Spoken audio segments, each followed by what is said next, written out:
we're called to this work because our shared humanity is present, whether we acknowledge it or not, whether we engage with it or not. Yeah. We cannot separate No.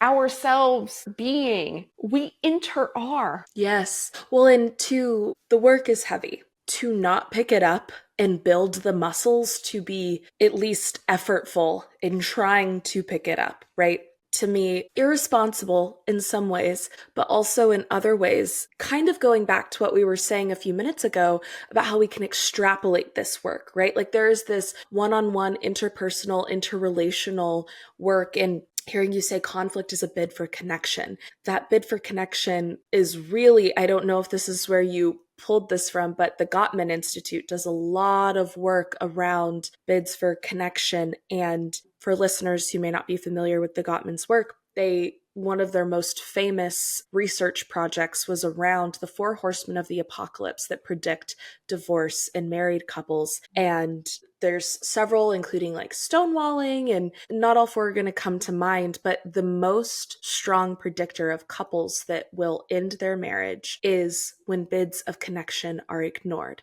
And that includes conflict. And to go back to this idea of extrapolating out, how many bids for connection have I ignored? Have my ancestors ignored? Have been stamped down? It's like, no wonder we are in such a crisis of connection, of polarization, harm and hurt, because in the marriage of humans to each other, we have not been listening to those bids for connection. We have been ignoring them. And I think also there's another marriage counselor that I really admire a lot of his work is Stan Tatkin, who is the founder of PACT. And one of his recent things that he's published is fuck your intentions. Like, fuck them, right? Want it on a t-shirt. Yes, because it's like, is it important for us to acknowledge it? Like you said, it's the honey to be able to enter into these conversations with some understanding, right? However, fuck your intention. You hurt someone. And even if you didn't hurt someone, you are actively benefiting from this. And I'm also speaking you, of course, to the self, but also to the general you. And at the same time,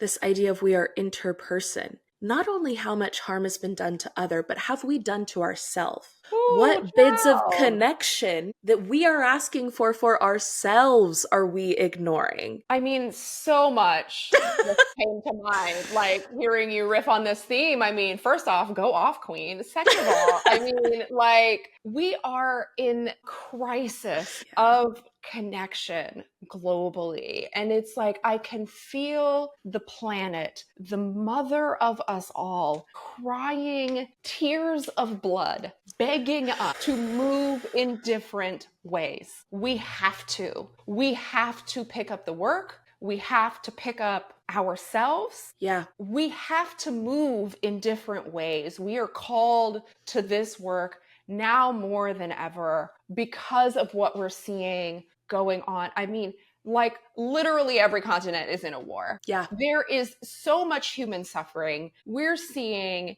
entire swaths of populations, and I'm talking about women, being systematically disenfranchised, abused.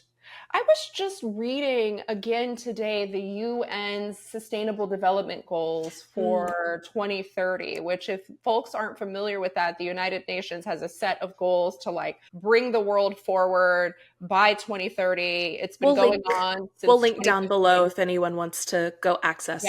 Yeah. Apologies, please continue. And so one of those sustainable development goals, SDG 5, is gender equality. And so I was reading their like 2023 update, and it's like literally no countries have made progress at reducing intimate partner violence against women. Maternal health has stagnated, and in some countries it's declined. Access to power and economy, like no. So, wow. And then we look in the United States and, you know, respectfully, I don't care what your politics are. I mean, I care about you as a person, but I don't care about your politics, because if your politics say that I'm more equal than you, or I deserve more things than you, or I'm going to take things from you, right? Fuck your intent. and fight Yeah. the politics, because you cannot take away access to autonomy, the right to vote, like rights, fundamental human rights, and claim that, oh, my intent is the most important thing. Your intent's not important. Mm-mm. And whatever your religious system, when you meet your maker,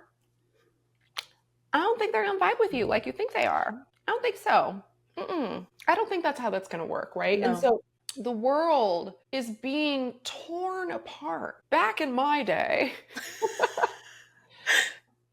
people from different political parties in the US, they would date, they'd get married. They'd be like, he's a fiscal conservative and, I believe in welfare and la, la, la. And they'd be married and they'd be happy. And nowadays, what we see is that people can't even talk to each other that are from entrenched political stances. And I think a lot of that comes from this crisis of connection. Yeah. That we can't see one another, that we can't hold space for one another, that we can't hold space for the impact of how our actions or our privileges or our preferences or our legislation harming others. Yeah. Right? And we can't see that our preference doesn't entitle us to harm. Yes. Right? Yes. And so, wow, people are suffering. And where my work is now is really thinking through ways that in my tiny little corner of this rock spinning through space, that I can have any semblance of a positive impact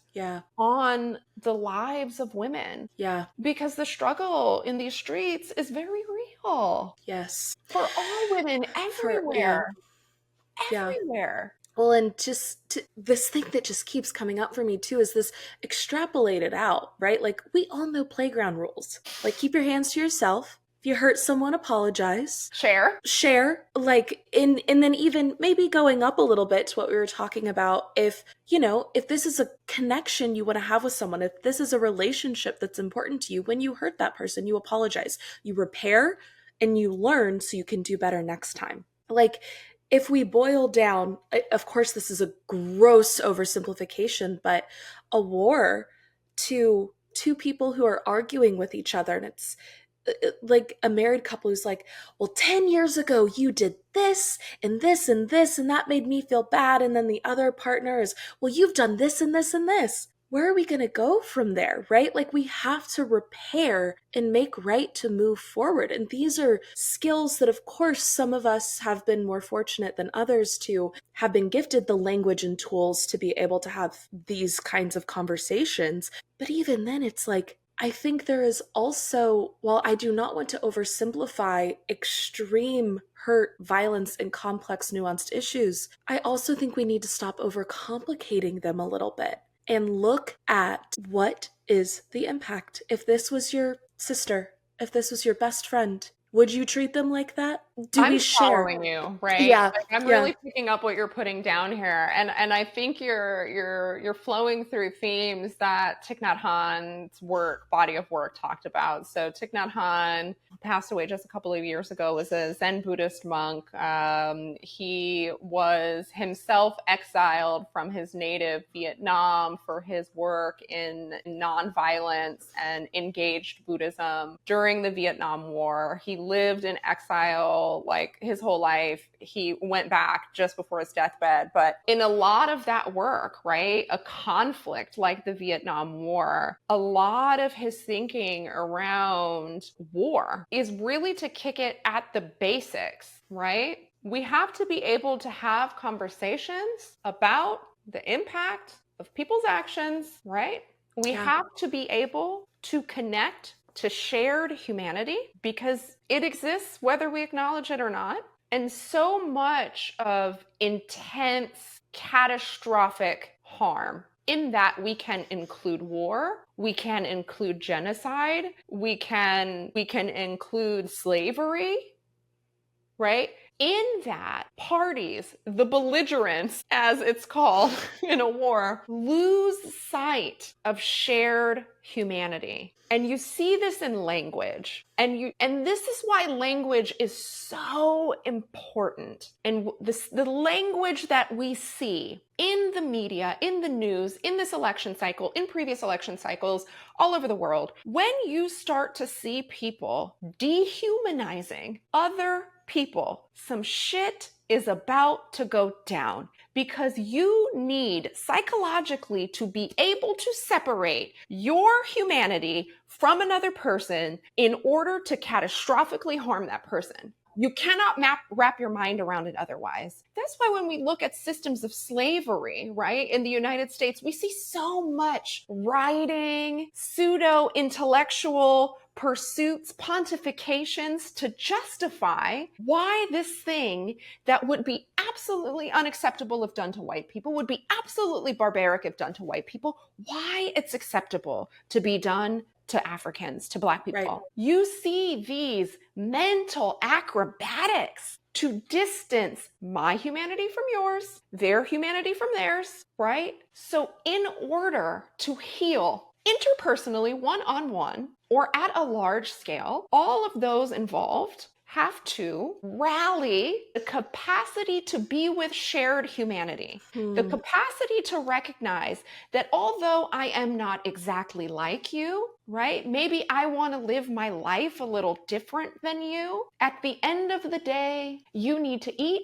you need to shit, you probably desire love, you probably desire safety, right? We need to become quite radical in our refusal to dehumanize any person for any reason, even those that harm. And that's a really tough pill to swallow, because it's convenient for one person to be at fault and another person to not be at fault. And now I want to disclaim that statement, because sometimes it's very clearly one party. Right. Sure. Right? We have to recognize that any language, even if it's a flip comment you hear someone around the water cooler say, if you unfortunately had to go back to the office and that's relevant for you, but in the Zoom Slack channel, I don't know.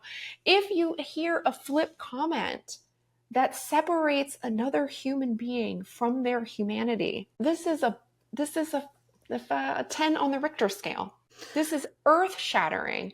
And it seems like a micro thing, but it's a macro thing, because it's telling you that that person has the capacity to separate a human being from their humanity. Yeah. And when that happens, shit's about to go down. I don't care who you are and what the scale is. That is one of the things that is universal in all legacies of catastrophic harm.